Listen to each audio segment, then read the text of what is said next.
Namaskar Masters, welcome to PMC English. So my name is Suresh. Today we'll be continuing in the series of talks on body, mind, soul concepts. Today we will be covering a few episodes on food and fasting concepts. What do we know about food? What is fasting? Then why do we need food and what is the alternate way? So we'll talk all about demystifying food. We will have a couple of concepts within the food. So we'll try to understand all about food, the myths about food, and how the humans have adapted the food. So we will also talk about energy and energy system. Then what is alternate way of living? Is there definitely something beyond food? And finally, we'll cover about what is fasting. So just to masters, the whole series, the whole topic about food will be taken just in a very free flow, a common man's language, and not to really complicate or getting deep into medical science or getting too deep into the scientific ideologies also, right? So, and just to tell you a bit about myself, how I like this concept, why I started this talk about food and fasting, because I have experimented myself on food and fasting, and also the nutrition, and also connecting with the spiritual way of living, right? How meditation has helped me to understand more about food and more clarity about why food is required and what to eat, what not to eat, and things like that, right? So since 12 years I've been experimenting on this and I've been living this reality. So let's understand all about food. So master, when we ask the general definition of what is food, right? So we say a common man's definition is food is a substance eaten or drunk by humans, animals, insects and the plants, to give them nutrition, to give them growth, and to keep their physical body good and healthy, right? This is what we normally talk about in a generic definition, right? So but if you ask me what is my definition of food, I would say food is a myth. Why food is a myth is because I would say food is also a habit. So you just call it as a habit of like just like you drink or you smoke. Like I have developed a habit of drinking, or I have developed a habit of smoking, right? So it's all about addiction. I would say the other way of rather than calling it a habit, I will call it as food is an addiction, right? So addiction of eating, addiction of drinking, addiction of sleeping, addiction of smoking, whatever addictions that we have. So food is more, I would call it as an addiction than just looking at in terms of giving us complete nutrition, right? So why do we call that way, right? Why do I say?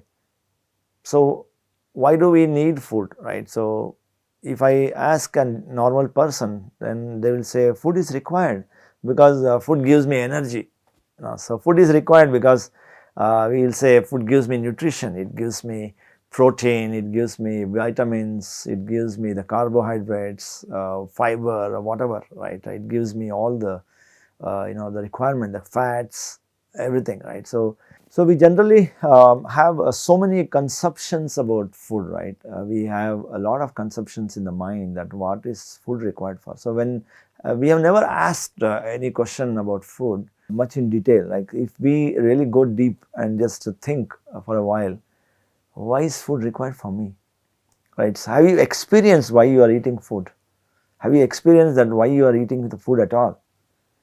And let's say for a while that food is required for nutrition, or food is required for growth, right? So first of all, the nutrition, the so-called nutrition, right? So we doctors may specify, like if you go to a dietitian, doctors may say that you have to eat consume at least this many calories of food to survive as a human being, like say 20k calories or whatever number of calories we need to have per day. Our minimum is 2000 calories is what they say that you need to have to or to consume in various forms.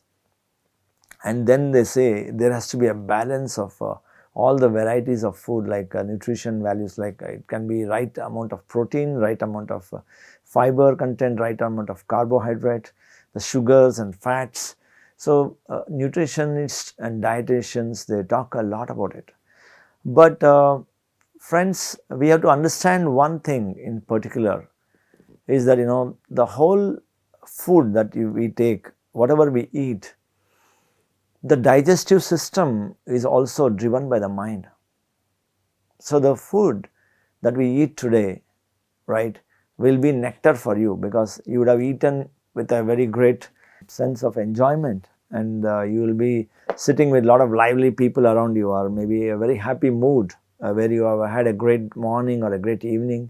So you would have had a dinner and then you would have eaten some food, so or you would have gone out for a picnic.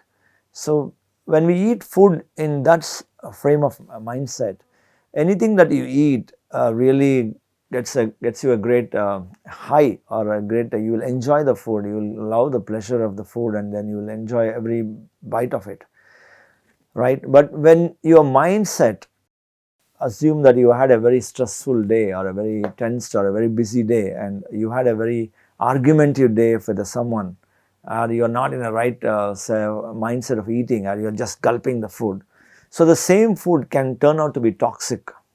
So no nutritionist or dietitian can tell you exactly what is right nutrition for you, and no dietitian can say today you eat based on your mindset, because the missing thing with a dietitian or a nutritionist is they don't consider mind as a factor for food, because the mind plays a vital role in terms of how you observe the food, how you digest it, or how you assimilate it, or what reaction it creates on your body when you eat the food. Like say an anxiety can create a lot of acidity within your stomach, right? And when you eat food during that time, it might really turn out to be more anti nutrition for you, or it might not really serve well for your body, right? So the second thing is when we talk about the nutrition again, right? So we all know that eating a raw diet, right? Just raw vegetables like salads, and even raw fruit, right? Eating fruits is very very healthy. We all know, and we know that the animals eat everything raw, right? Like you talk about the cow or a deer or a goat, right? They all consume the food in a raw form. Like we know the grass has a very good nutrition, so why don't we eat grass? We know it's healthy. We know the raw food is very healthy, and when we cook, like say we put any human being into a pressure cooker, so what happens to the human? He dies in no time. Like you have a human sized pressure cooker and you just place the human being in the cooker in 10 minutes, he's no more, right? So what happens to the food that we cook? Are we really getting the nutrition that we are thinking?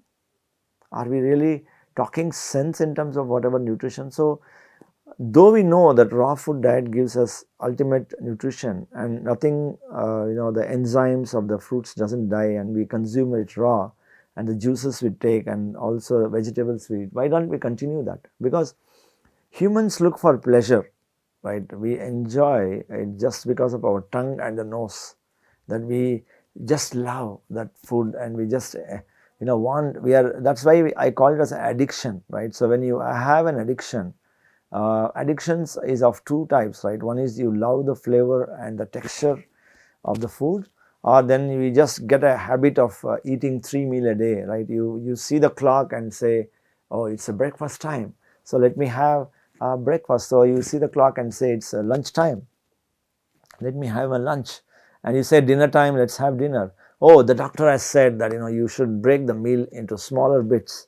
Maybe you split the 3 meal into 5 meals, right? A lot of dietitians, particularly for diabetics, right, they say you have to break it into small portions, right? So one is you get a habit of it for the scare of not getting the right nutrition, or you just getting so addicted that you go and love that, just grab the ice creams or just grab the salads or the the whatever the nutties or the cookies that you want to eat, or the burgers or anything that we call it as gives pleasure to you and gives a kick or a high, right? So food is nothing less than, food is also nothing less than getting addicted like alcohol, right? So just like a person who gets addicted to alcohol, so has to find the alcohol. So similarly, humans have got into this addiction that we have to have 3 meals a day to sustain, and also come what may, if I don't eat food, then I will not survive, right? So if I ask a simple question, right, there are many people, are there not many people who have survived even not eating for 30 days? And there are many people who have not eaten food for 40 days or maybe 60 days, they have survived. But we don't really think about it. How did they survive? Where is the energy coming from? Just by skipping one meal, we get the scare of our life, and they say, I will start developing acidity or gastric. So what's happening to the human mind? What's happening to the humans, right? So there are various scriptures, or there are various practices which actually teaches humanity how to also adapt fasting. So let's talk even about the fasting, right, in this series of talks. We also talk that apart from nutrition, we talk that food is required for energy, right? So what happens when we eat food is that we also say that it is converted into energy, and we get the energy from the food, right? So we talk about the nutrition and we talk about the energy also, right? So we get energy, and without the food we don't get energy. So this is also another myth, or I would say, it's talking about the system there, right? So this is all about the food, right? So we understand now that whatever we see that we eat for nutrition or thing, it is also driven by the mind, the psychological impact. It depends on the state of the mind in which we are while we are eating. So nutrition is not constant for a human being. It all depends on the mindset and the state of the mind you are when you are eating. Now let's switch over our thoughts to understanding what is energy also, right? We talked about a bit of nutrition, but let's talk about energy, right? So when you take the Earth planet, right? When I talk about the Earth planet, so Earth planet is within the zone of the solar system. So the core of the Earth planet, like the solar system, is the sun, right? The sun is at the center of the solar system. And this sun again is one of the stars within the galaxies, the Milky Way in the galaxy that we are in. So it is one of the stars within the Milky Way, right? There's many stars in this system. If we look at it, there are billions of living beings, isn't it? So we have like 1.2 billion, like we have 7 billion people on the earth, and then India itself is about 1.3 billion, right? So, and we talk about so many billions of humans alone, and we talk about so many organisms, the living creatures like plants and insects and animals. All of this is all under the influence of the sun, right? So sun is a core of the solar system. So all the planets and the satellites of each planet, they revolve, it goes around the sun, and sun is the center of gravitational pull that it's giving the control. It keeps within its circle, and everything on the earth, in particular, if we come back to the earth, everything, be it the plants, the humans, the animals, we all depend on sun. Without sun, this earth planet wouldn't have been there.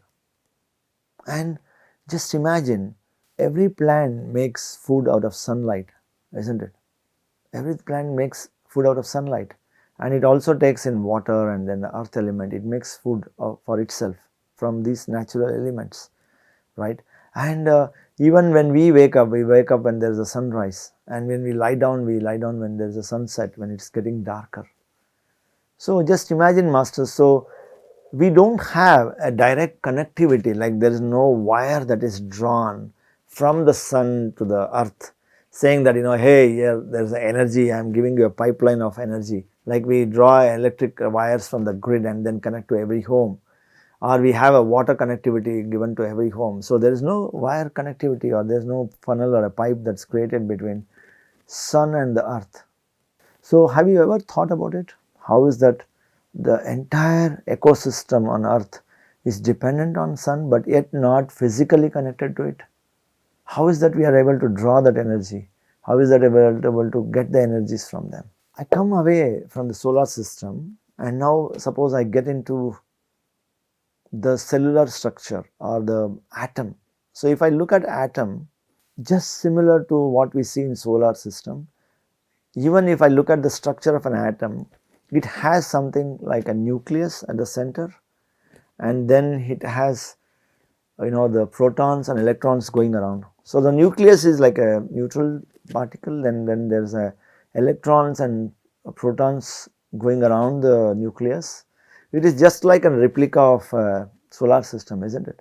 So have you ever thought that how the atom functions? So when the nucleus is broken, the cell structure is broken. I mean the atom structure is broken. And when you do a nuclear fusion or fission, then you create a lot of energy.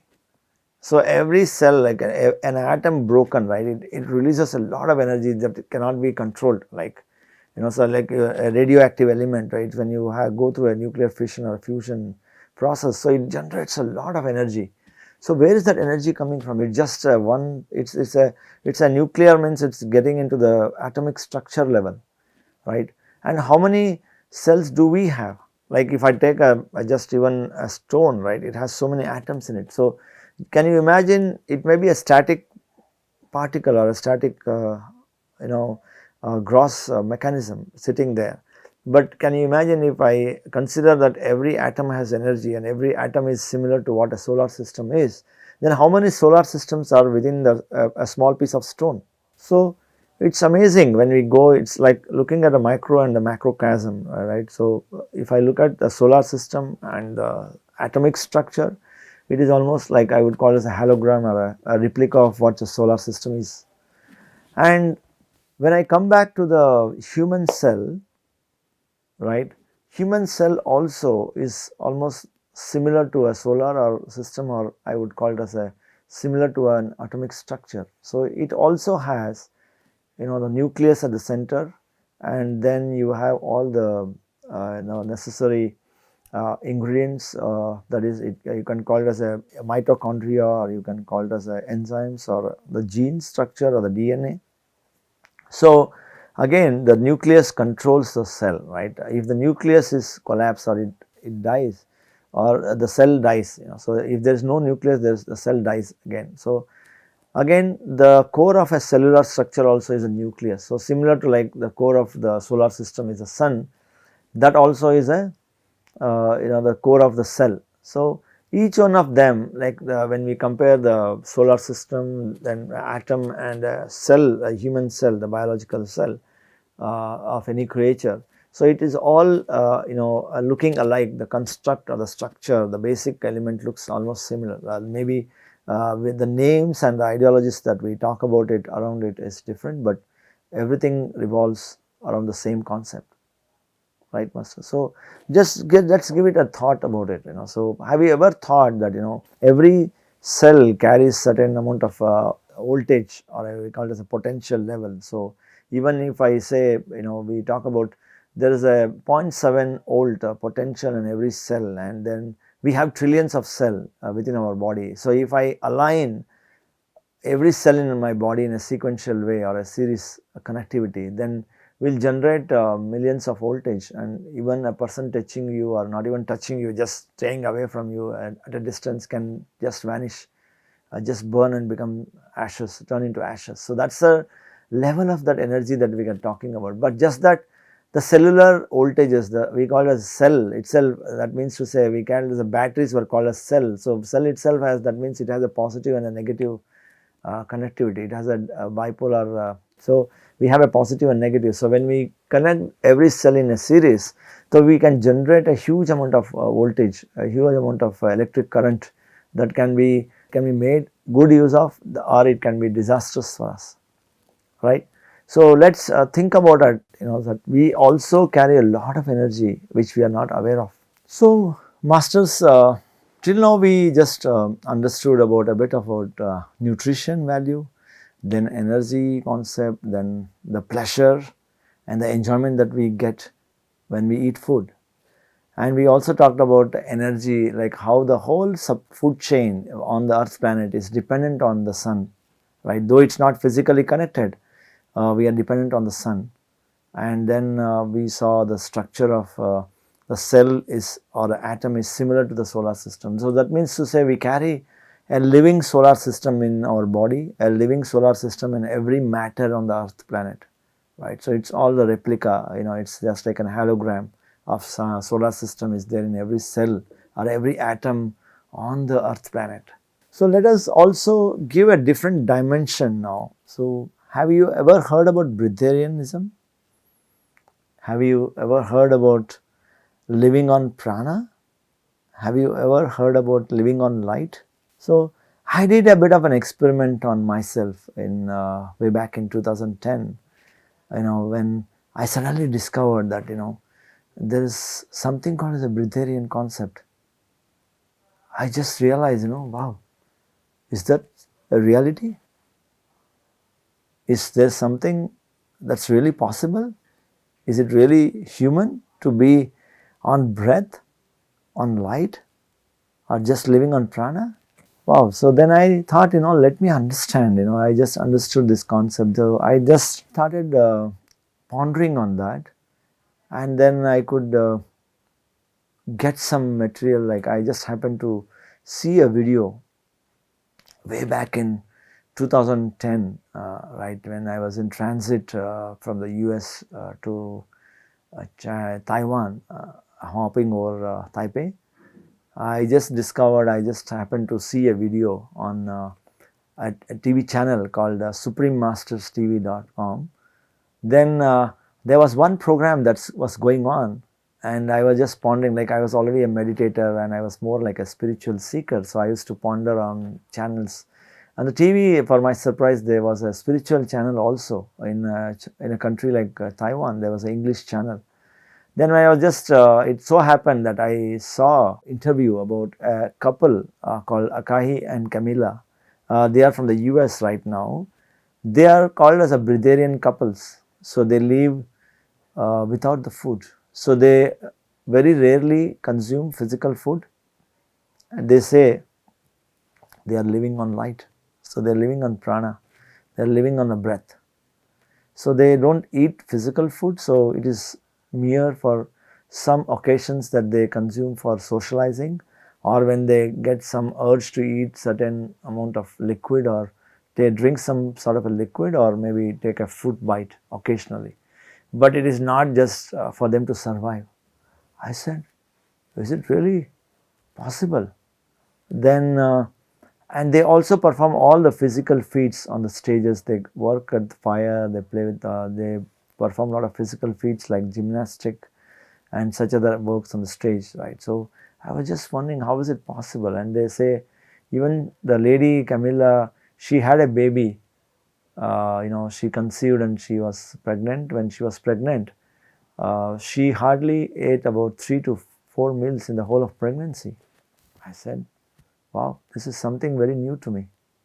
Then I started experiencing and experimenting on, how to cut down on my food, because till then I was struggling with my weight, right? I was a bit hefty than what you can see me now on this video chat, right? I was pretty hefty. I was just, though I was into meditation, I used to believe in a lot of physical activity. So I was wondering, is this a way to live? Then I was struggling to reduce my weight, or I would say more than calling it as reduce the weight, I would wanted to be having a balanced body also, not to be slightly imbalanced that way. So I wanted to understand about it. Then the same night I decided, let me try to stay away from food for some time. Then I started my experiment and journey on how to be an alternate food also, or I would say how to also experience energy way of living, or consuming energy, or energy way of nutrition. So here I discovered certain things like what is breatharianism. Breatharianism is that people living on breath, or we call it as a prana shakti or prana vayu, and they say prana, or the breath itself, the prana vayu itself, has a key ingredients for any human to survive. They say prana shakti, we call it as the spirit or the energy that we have, has everything that is required for us to survive, be it nutrition, be it protein, be it fat or vitamins or fiber. So we are everything. We have complete nutrition. We are as a spirit or a prana itself, we are in a complete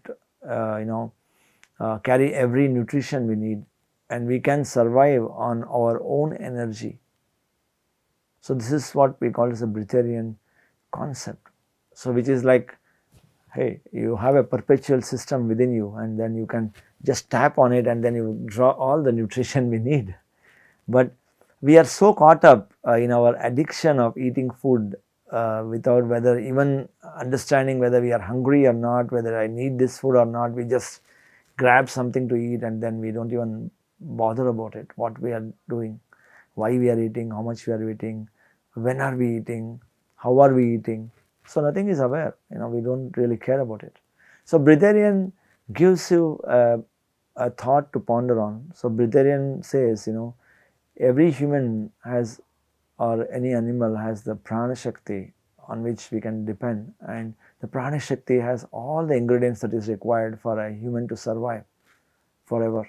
So on a similar note, like say, if I just want to ponder, like I just did a lot of googling and then try to understand myself, like because I come from a spiritual scientific background, like I am a meditator from almost like 12 years now, and I study a bit about also the chakras and the light, and experimenting on myself on food as well as the healing concepts like placebo and things like that, right? So when we look at one of the concepts that we talk about is that what does it mean by chakras? Like chakras is like a conjunction of the soul and the body and the mind. It is a conjunction point, and basis on the number of chakras, the type of chakras we have. So each chakra has a different function to perform within your body mind system ecosystem, and it starts from Mooladhara to Sahasrara on the top. So the Mooladhara is a red color and the Sahasrara is a violet color. So if I look at a light system also, like I talk about light, white light, okay, the light that is the source is on the sun for what we are sitting in the solar system. When I look at the white light, and suppose there is a rain that comes in, so you can see a very big rainbow on the sky, isn't it? So we all have seen the rainbow and we have experienced rainbow on the sky.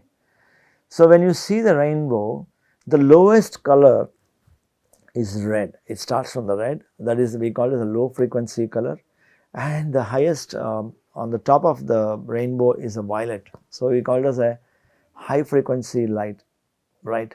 On a similar way, even if I look at the human body, right, human chakra system also, it is always though there are many chakras, we call 7 are the main chakras that we can talk about in a layman's language. And even if I look at the chakra alignment position, it starts from lowest to the highest, right? So if I call it as a red as the lowest frequency, so Mooladhara chakra. Mooladhara chakra is the bottom of your spinal cord, right, at the base, at your rectum point. That's where Mooladhara lies, and it's the color of that is red. And if I go to the next level, it's the orange, it's the next level, it's just below the navel point, right? So that's the next color that's aligned.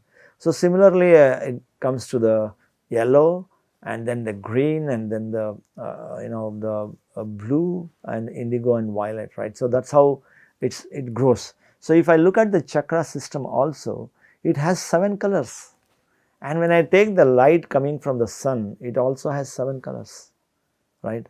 And because it is a white light, it is a white golden light that we receive. And if we in spiritual context, when we speak about the Atma or a prana, that we also compare the Prana Shakti or the Atma Shakti is also the white golden light. So, just imagine, masters, when the whole earth system is dependent on the light from the sun or the energy from the sun, similarly we as a Atma or a Prana is also just like the sun, consisting of 7 colors. So, and for a moment I will stop there on the energy or the colors. Like if I talk about the physical food that we eat, like you take tomatoes, what is the color of a tomato? So, tomato is red in color. So, where does it give nourishment to? So, it gives nourishment to your Mooladhara chakra. So, if I consume pineapples, right, it is yellow in color, right. So, where does it support? So, it supports your Manipuraka, right. If I consume oranges, so oranges is all about the Swadhisthana. So, if I consume the greens, the green leaves, so it consumes, then it gives nutrition to your heart, it's green in color. So, for a minute if I look at it, every food that we eat have a color, it is a basic color, and depending on what type of colors we are eating only the light, we are eating only the colors. We are not really necessarily consuming physical food. It is, everything is a downgraded version of light. It is a lowest frequency of the light, so it is converting into a subtle body, and a gross body. That is what we are consuming. Again, that is converted into light. So, every color, when we consume, that gives me nutrition to that chakra, like whether it is violet, yellow, or when I eat green, or whether I read red. So, it nourishes or supports that chakra system. So, but for a moment if I look at it, my Atma, I as a prana itself, I am a white light, and if I break that white light, I can get all the 7 colors. So, why should I eat really the physical food from the outside world? So, this is what the Britharian talks about. This is what the living on the light people, they talk about, that you are a perfect source of energy, just that you do not know. You have a bank account with unlimited money, but just that you have forgotten your password to the account, and we are looking around for money, or we are looking around for external source of nutrition or energy. So, we ourselves are the rich source of energy and nutrition and everything that we call as part of food, but we do not know how to tap it, how to tap into it, or how to utilize it, or we do not even realize, yes, we are that. So, is it not a great thing to concept, I mean it's a great phenomenon for us to understand? Is it not a great a way to experiment on ourselves and see what it talks about? So, meditation has given me that courage to go ahead and experiment.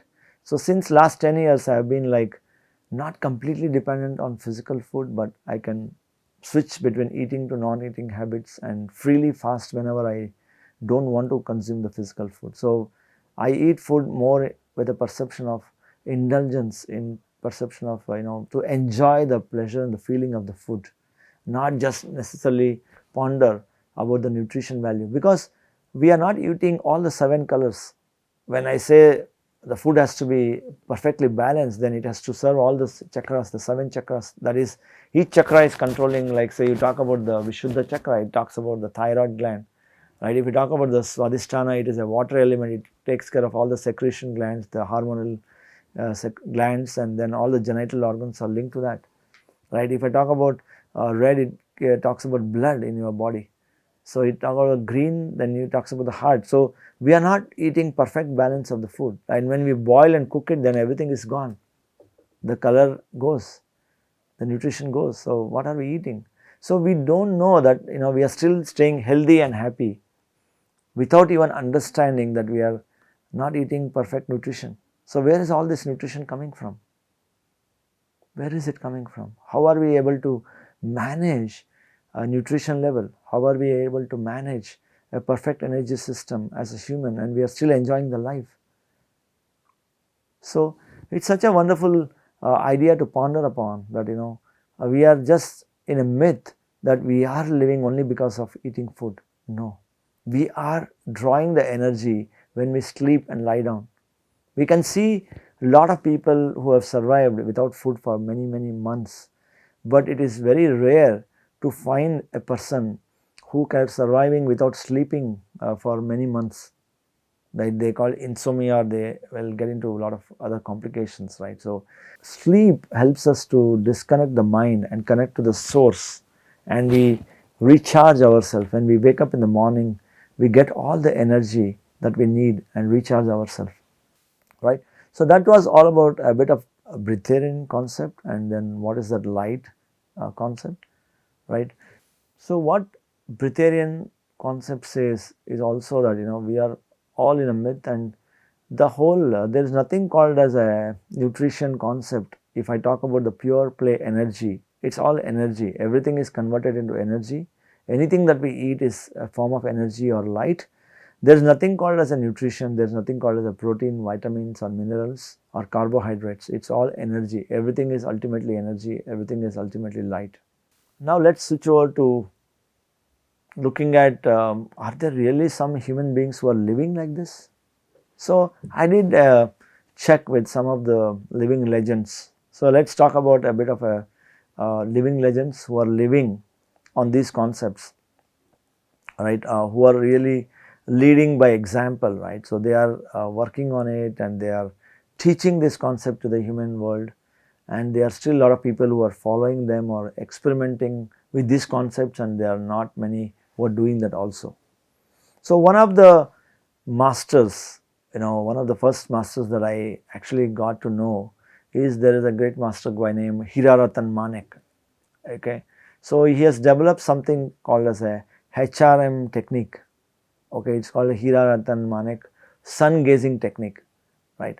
So Hiraratan Manek is Indian by origin, and then he's been traveling all around the world, and he's now mostly in the US working with a lot of NASA or other nutritionists and other scientists who are working on alternate way of living and the food system, right?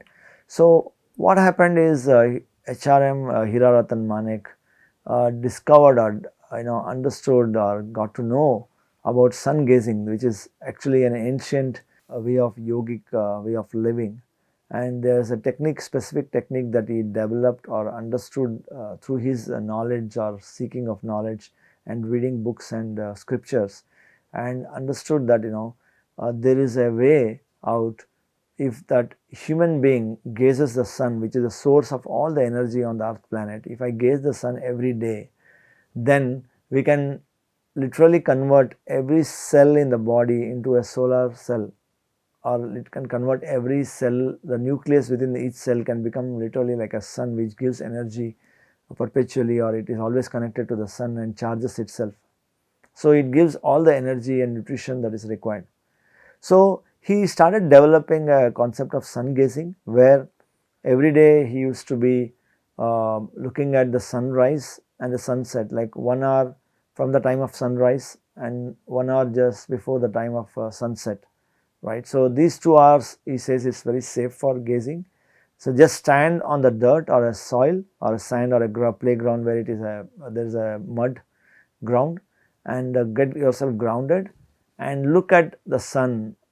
Even if you blink, it's okay. Look at the sun for 10 seconds to start with, and every day we increase our gazing time by 10 seconds. So we says in about 90 days we get to about 15 minutes of gazing, and then in about 270 days we'll get to about 45 minutes of gazing. And the first time when he started doing this sun gazing, and then he lost his appetite. He never had the hunger to eat food, so he didn't have a desire to have a physical food. And the first time when he stopped eating food, he was without consuming any food for 200 plus days. Can you imagine? So and he was directly under the supervision of a lot of medical doctors. He was monitored. How is your blood levels, how is your sugar levels, how is your nutrition, body condition, how is his pulse and heartbeat and everything. So though his sugar level was slightly lower than the normal, and the pulse was calmed down a bit, but he was absolutely healthy, and the whole body system was working fine, and he stopped passing stools and things. He was absolutely just on water, and the urine and other thing was absolutely normal, and there was no stools coming out of the body. So the physical food was missing completely, but he lived very healthy, and it was completely documented by medical doctors and experts. And the next time when we went on fasting, it was for 400 plus days, right? So he teaches the so-called his own method called HRM sun gazing method, right? Hira Ratan Manek sun gazing technique.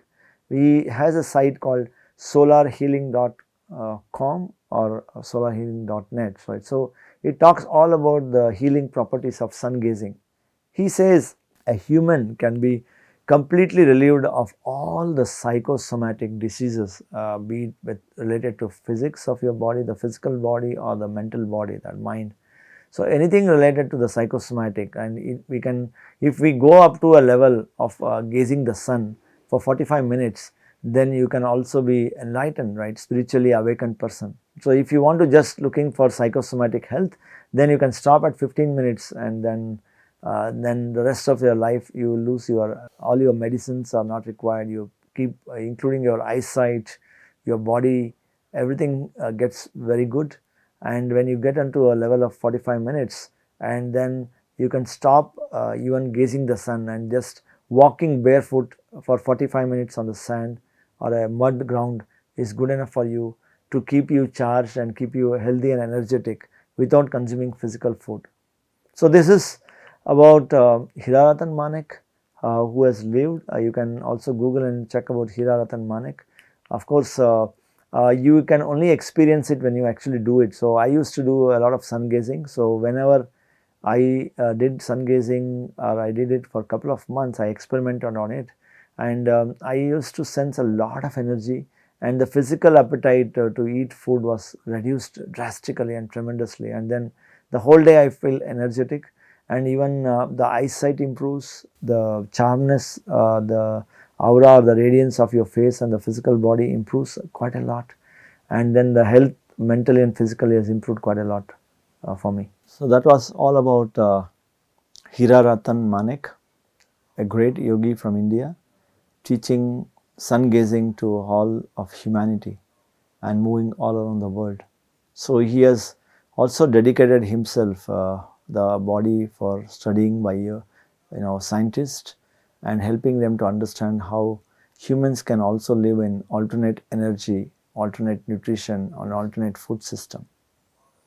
So it's time for us to experiment and check whether we really can have a glimpse of what he is speaking by putting ourselves into some sort of an experiment, and then also adapting some of his concepts. So I don't really say that you go completely like what he has done, but definitely I have done it. I have experimented. I have tasted of what he is saying, that yes, it is possible for us to even live without food for a few days at least, and then also experience that you are not feeling that energy drain or the weakness without having food. So it gives you a lot of energy. So the next living legend I was talking was about Akahi and Camilla, right? So Akahi and Camilla, they're a great couple living out in the US, and they met each other somewhere, I think in Peru or some other part of the South America, and they were both spiritual seekers and masters. And the first time when they started fasting for 20 days fasting, 40 days fasting, and things like that. And then they also discovered and got training and understood about the breath works, right? So the kriyas, in India we call it as the kriya yoga, or we in the Western world we call it as a rebirthing or breathworks that we talk about. So they have developed a concept called 8-day process. So they have themselves lived experientially without food, and they have relieved themselves from having physical food, and at their will and at their choice they can take a bite whenever they want for like a fruit or a juice or a drink, or they may opt not to eat. So it's not just for their physical support, but it's more for doing with socializing and their desire or inclination to taste some food for themselves, right? Just like Hira Ratan Manek, they have an alternate way. Hira Ratan Manek talks about sun gazing. So Camilla and Akai and Camilla, they are called as a Breatharian couple, right? So they teach the whole world in 8 days. They have something called as a 8D course. Within the 8 days, the participants will be methods and the breathing methods and meditations and affirmations and inner guidance, right? So and they try to remove all the physical and mental toxins, and by end of 8 days a human will get relieved from all the the hunger, the emotional and physical hunger. And if they want to continue practicing or experimenting on breatharian, they are open to do that, but it is strictly under the guidance and some consultation. But they have been living like this. They are the living legends also, and everything starts again on living on light, and the prana system supports. So they definitely realize it and see that in practical reality, and you can also look at it and then understand what Akahi and Camilla wants to talk about living on light or breatharian concept. So in the next of our list, who are the living legends, even today I have met this lady called Jasmuhin. She is from Australia. She, I think, should be about 65 plus right now, 65 years of age, and I have met her a couple of days, couple of times at Pyramid Valley International. She is a lifetime president of the global scientist of spiritual global spiritual scientist federation. So we call it as a GFSS, Global Federation of Spiritual Scientists.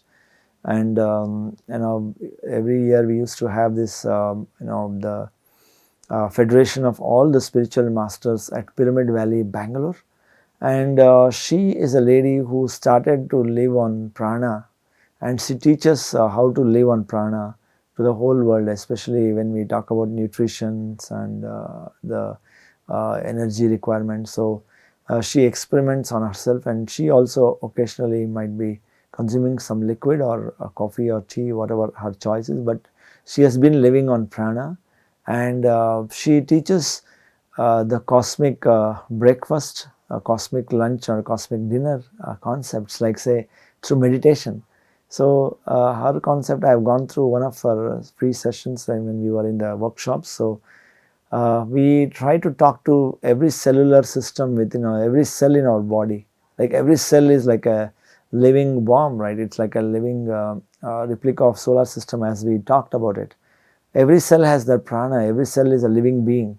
And when we talk to every cell, and when we talk and activate the prana within each cell, and then we as a main prana giver, like we as an Atma or a prana shakti that we carry. So when we meditate, we get the cosmic breakfast. When we meditate, we call it the cosmic lunch. So this is the way in which she lives, and then I really enjoy her sessions and the voice, and a great master. And she has been a great model, a role model or a living legend, teaching how to live on prana, right? So masters, so we have talked about three living legends. One is Hira Ratan Manek, then Akahi and Camilla, the Breatharian couple, and Jasmuhin, who is living on prana, right? So all these are different approaches to alternate food and alternate living styles, right? So here is what I take from here, this, right? So I, at some point of a time way back in 2010, I wanted to be a breatharian, right?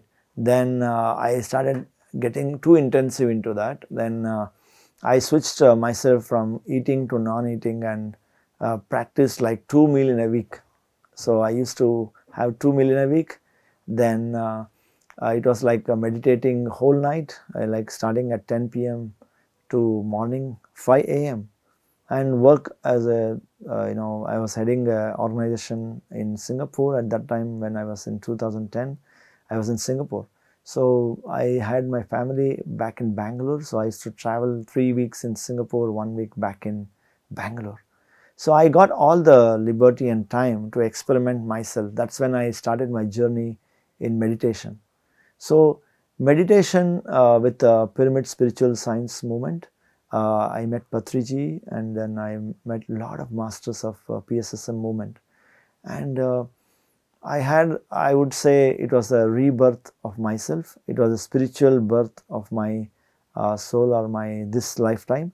And I had a lot of realization and inner journey and inner realizations, and know more about myself during that time. And in conjunction to my spiritual awakening, right, I also got to know about alternate way of food. So then I started experimenting with the food, like 2 meal in a week. And then I was hefty then when I was struggling with a heavy weight. And then also I used to meditate the whole night. So the whole day I used to work and hardly sleep for a couple of hours, like 1 or 2 hours in a day. And then had maybe 2 meal in a week, or take a sip of coffee here and there, right? So that's how I was living. And there was no drain of energy. I was perfectly all right. I could do all the functions at the office and come back and move around. I also went around to teach meditation all over in Singapore for in weekend classes and sessions. So that's when I experimented. When I thought, maybe breatharian is, of course, I wanted to be a breatharian. But when I look at my family and my social bonding, so then I thought PSSM is all about middle path. Don't go to the extreme right, or don't go to the extreme left. But don't be a breatharian altogether, or don't be so foodie that you just think that food is everything, right? So we enjoy. I now decide, like, I have most of my time in the last 8 years from then, I was like living on 1 meal a day. And then now I switch from 1 meal to maximum 1.5, or I would say one heavy meal and a snack, or maybe 2 meal a day, like breakfast and lunch or dinner, right? So very rarely I look at having 3 meal a day. So my take here, master, is, so it's very important for us to experiment, and I have experimented and I have gone through those experiences.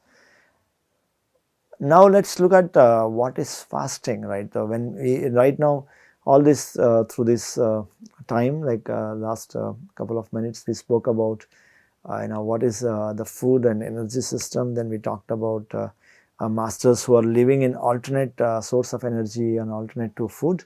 Let's look at a quick look about what is fasting, right, and what is that we can do, and can we really do fasting. So like, say, when there is another way, we also call it as a starving, right? So I started fasting way back in 2010 when I understood about all of this. Till then I was never even aware, or I have never even tried to do fasting for a single day all through my life.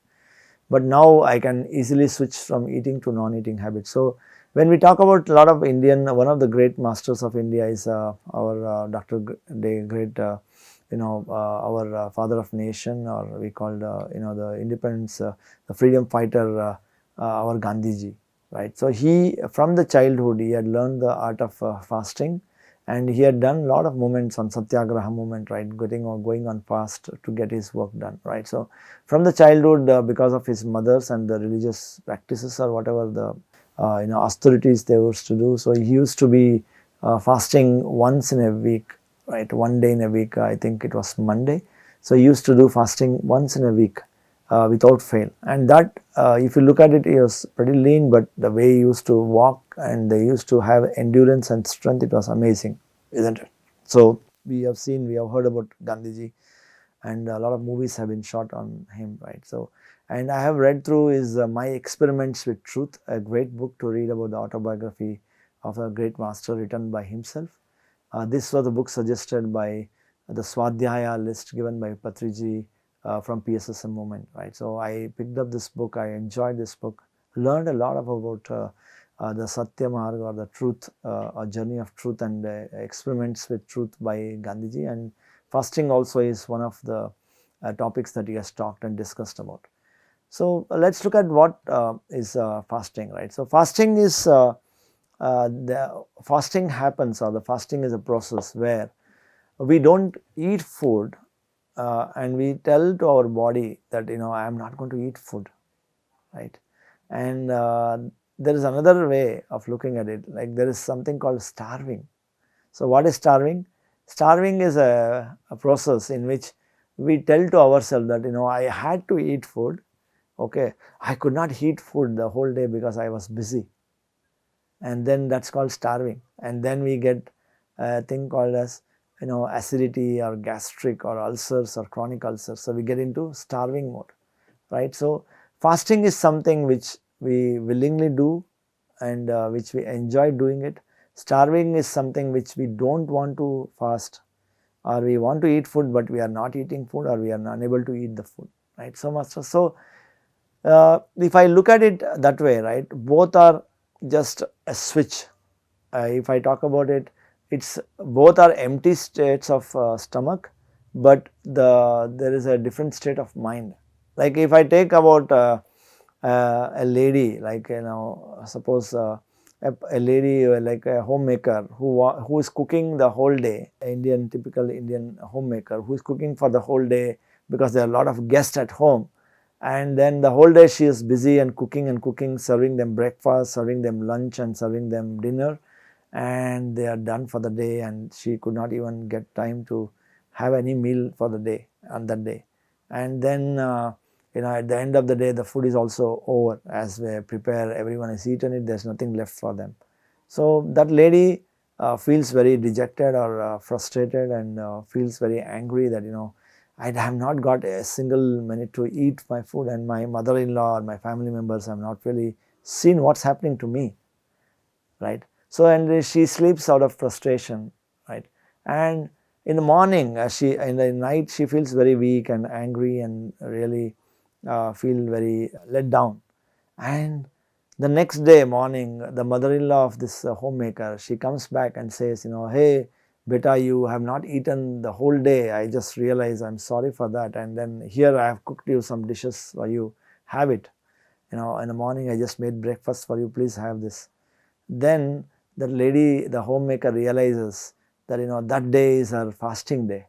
Because of the whatever in India we have a process of having a fast for a god, that we don't eat food on a particular day for a god, or maybe once in a fortnight. We call it as a Ekadasi, or there is a there is another process they call it as a Sankashta Chaturthi on Ganpati, or it can be any other god, on maybe on Lakshmi on some days, or Shani on some days, or there are a lot of ways which every human has in India has some deity of their own choice, and then they do fasting or whatever authorities. They may skip a meal, or they may skip the whole day's meal, and then they keep the fasting. So that morning when the mother-in-law bought the food for her, and then they said, I don't want to have, mama, you don't worry, today is my fasting day, I cannot break my fast. So even if the food is available in front of her, and even if it is offered to her, she doesn't want to eat. So she says, I'm on fasting. You tell me I'm okay to cook because today is my fasting day, so I'm okay to cook and I'll serve everyone, don't worry about me. So can you just imagine, masters, like say the previous night, previous day, that same homemaker was cooking the whole day and not getting time to eat, and she was all the time wanted to eat food, and all the time she was missing the food, right? And she was feeling angry, she was feeling low in energy, and she was feeling she's starving, and she was feeling like maybe it may lead to acidity. But the next day when the mother-in-law cooks the food for us, she realizes that it is a fasting day, and she is willingly fasting, and she feels energetic on that day, and she is not let down. So what I was trying to say is that the whole process of fasting and starving is physically it's the same state, but mentally either the power is on or the power is off. When I willingly fast, I regenerate myself, I give a lot of energy to myself, I detoxify myself, I switch over to alternate source of energy, and I get a lot of spiritual health and physical health and mental wealth, and we build our willpower. So we let go of the food and then we regenerate ourselves. So a lot of diseases are cured because of just fasting. And but when we want to starve, then when we starve and we want to have food and then we are not having it, and then all the myths come to our mind. A doctor has said that you have to eat on time. A doctor has said that you have to have this much of portion of food and meal, right? So then the mind starts working against the body and they say, I'm starving, I'm not having food. So the body gets confused. When we want to eat food, the stomach starts generating the acids and then it burns the inner mucous cells, and then you start getting the ulcers or gastric or acidity or the chronic ulcers, right? So all this happens just because of the psychology of what we are brought up. Both are empty stomachs, but one state gives you energy, the other state of mind gives you, depletes you from the energy. So my suggestion here, especially for the homemakers or those who are unable to eat the food on time and they are maybe held up for whatever reason, just remember this, that whenever you are not able to eat food on time, just tell to yourself that just close your eyes for a second and then just say, okay, hey body, listen to me, I am fasting now, I am not going to eat food, so just feel cool and don't generate any acids, I am just going to fast now for some time. So that you can, within few minutes you can realize it, your stomach, the burning stomach feels cool, just like you have eaten ice cream. So I have experimented it. That's why I can tell you with conviction that yes, this is definitely possible. And all those the humans or the masters who have done fasting, they would have realized it, how energetic it is to be on fasting. And there are so many examples, like say Pythagoras, a great master, a spiritual scientist, also a mathematician. So he used to do fasting for 41 days. And when he had to take any student for his as his student for his whatever academy he had, so he the first qualification was that anyone who has to join has to fast for 41 days. And today there are many fasting supporting organizations or leads, experts who take people on fasting courses, like either a 1 week fasting of water fasting, 2 week of water fasting, 3 week of water fasting, or 4 weeks of water fasting, or 40 days of fasting, so 21 days of fasting. So it depends on how chronic the disease is, or if nothing is working, then fasting works for them, right? So be it cancer or be it any disease, there is either an allergy in the the skin, or even it can be mental issues or physical issues, chronic, which all doctors would have said it's not possible to heal. So fasting has cured and done miracles on humans. So my invitation to you all is that you should definitely look at having a fasting day, or maybe skip a meal and experiment and see what happens, and just tell your body that I'm going to fast, and don't tell that I'm going to eat food and deceive the body. Otherwise you will definitely be starving for that. So now though I am mostly 2 meal a day or 1 meal a day, but I have also started putting on a fasting once in a week. Like I go on a water fast and it gives a great result and I feel great about it. The energy levels are pretty good. I enjoy that. I just wait for the Friday to come in, or the week of my fasting, so I can easily skip my meal, or I really just love that feeling of energy. So masters, so the final takeaway on the whole episodes of food and fasting is, I don't really recommend that you to become a breatharian, or you to just skip your meal just like that, but I would definitely recommend you to experiment at least few things on the food, right? One is that definitely you can get away with 1 meal out of your daily routine and stay on 2 meal a day and look at how it works for you. The best way to skip food is that you can skip your dinner, have a very good breakfast, and then have a very early evening snack or a dinner and then skip your lunch, or maybe you can have a light lunch and skip your dinner, right? So depending on whatever suits your lifestyle or your habits, definitely it is very safe, and definitely it can give you a lot of regeneration, and the most important thing is you will get a lot of build-up of your willpower. And of course, learn to do fasting. So go a hybrid mode. I would say we are all living mostly on the thermal plant, that is your stomach. So your thermal plant gives you the pollution, this and this, right? So you have a assimilation and excretion also every day. So but we don't know what is right food for us, and we all think that the physical food is the only source of our nutrition, though no, that is not.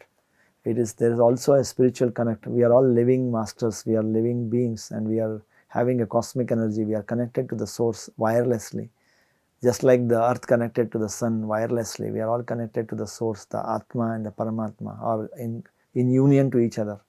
We always draw energy from the source, we always draw from the cosmos, right? It's a creation, it's a supreme master and myself are the one in conjunction. We receive the energy that we want.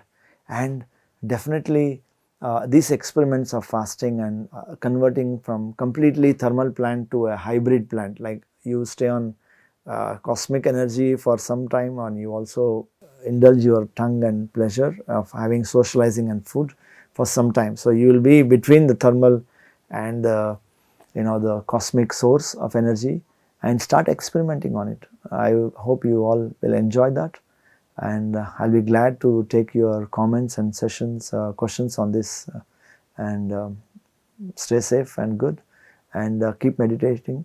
Meditation definitely gives you that inner power or the willpower for you to carry on with these experiments on food.